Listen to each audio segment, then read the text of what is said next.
my channel. Welcome to a kind of crazy evening. It's just turned. Anyway, if you're not already subscribed to my channel, please consider subscribing. Let me know what you're up to at the moment. Day 9 of the days leading up to Christmas. We are on, well, it must be the second weekend of December. I've let 2 of the hoppers in, so you might get to see them. The first thing they do is run to the cat food. Unfortunately, it was empty unfortunately for them, it was empty. Actually, it's fortunate. Anyway, ooh, hello. Hello, Lucy. This is Lucy. Coming? Hiccup. What are you doing? Come on.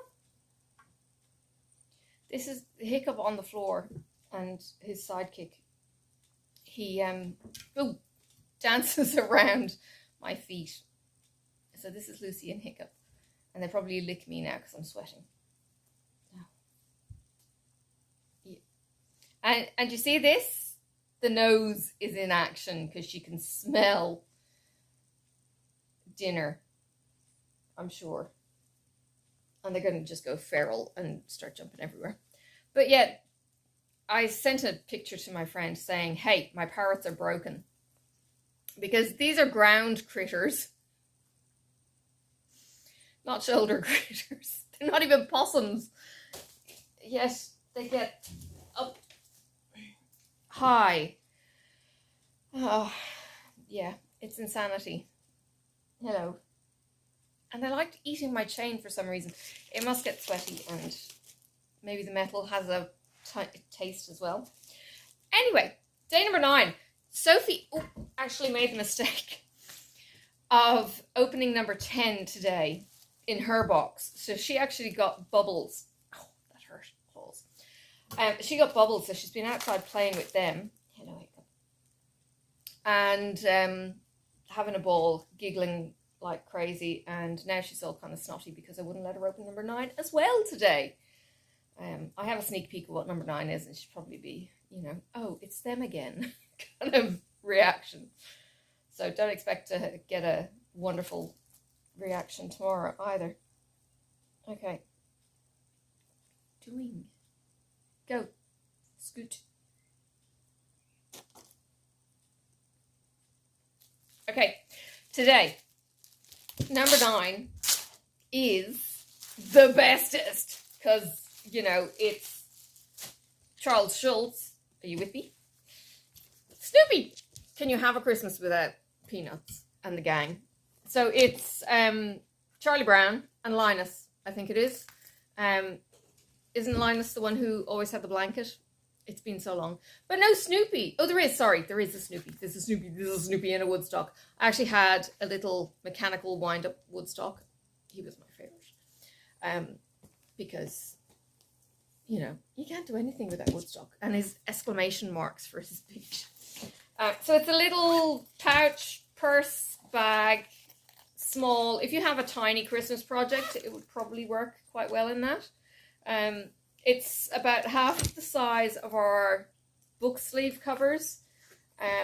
It's a little bit longer than A5. So A5 would probably be an inch shorter, which is effectively half a piece of paper.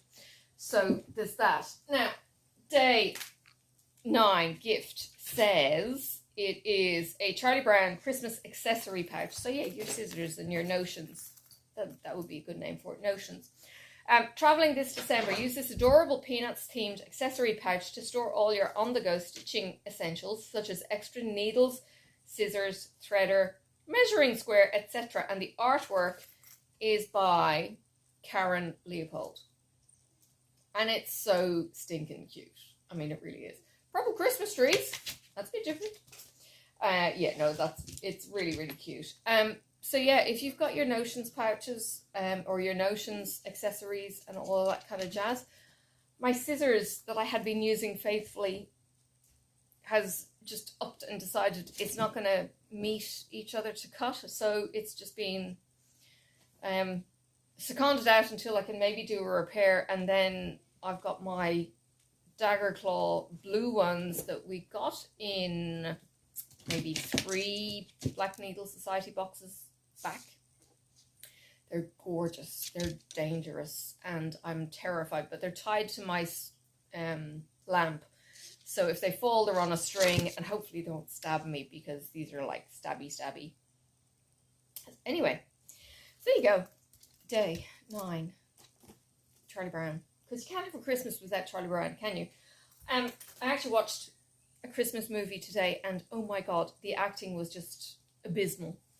I don't know why they've got such good reviews. They actually got over 5.7 in stars on IMDb, but the acting and the rapport was just so wooden between the actors. It was horrific to watch. It was just kind of playing in the background in the end. It was just like, you're killing me. Yeah.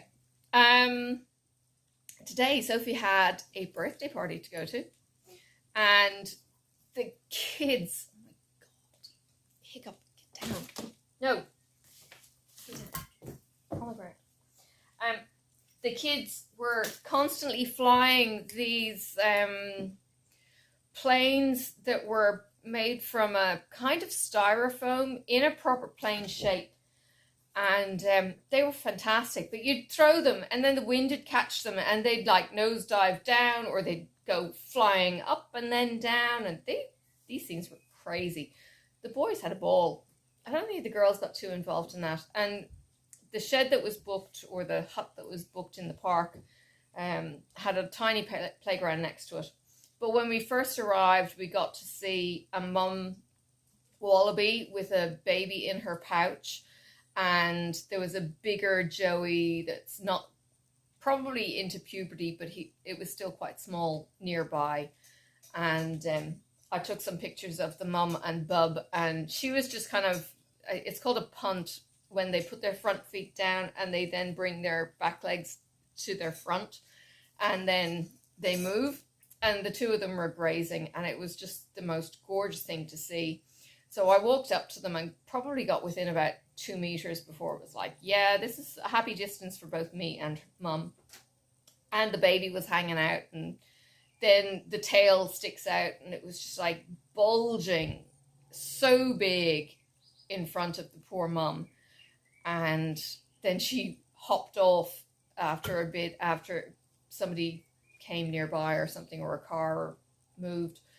And just the extra weight she was carrying, it was like, oh my god, girl, you're doing such an awesome job. These are Joeys that I haven't looked after. I have cared for or picked them up to then pass them on in the past, but never hung on to them for any length of time. And they're just all legs. Like, these guys are cute and petite. Bennett's wallabies, like, look at this. I mean, there's not much to it, right? Bennett's wallabies, their feet are, and their tails are. It's just completely bonkers how these guys fit into pouches, and how the mums actually just carry them, all up in the pouch that's forever expanding or not. So she would have had this wallaby, and she probably would have had a second Joey that was just a little pinky attached to her second or third teeth, because I think they have 3 teats in. Go down. They have 3 teats available, and each one produces a different milk for whatever stage Joey is attached. But the little pinkies actually latch on and stay latched on. What are you up to? Hiccup he's a cheeky one. He actually will click at me now rather than me clicking at him. And it's kind of like, feed me now, Mom. It's all kinds of demanding. Okay, tomorrow is Tinsels and Tails. We're actually going to go to a vineyard and go and check out some pups for adoption. We're not adopting, but we're going to go and check them out and have some cuddles. There's one that one of the sponsors or shelter kind of people that she's just had brought back. So he's a Smithfield Collie, Border Collie cross. Smithfields are shaggy. Border Collies are black and white, long-haired sheepdogs. And the Smithfield Collie Cross just means that you've got a lunatic that just wants to work and herd constantly. So they're a busy, busy dog. But the shaggy look gives you a look a little bit more like a Benji than anything else. They're just scruffy. They've got a little bit of a twist in their coat, but it's still quite soft and it's fairly long. But he's just gorgeous, Murphy.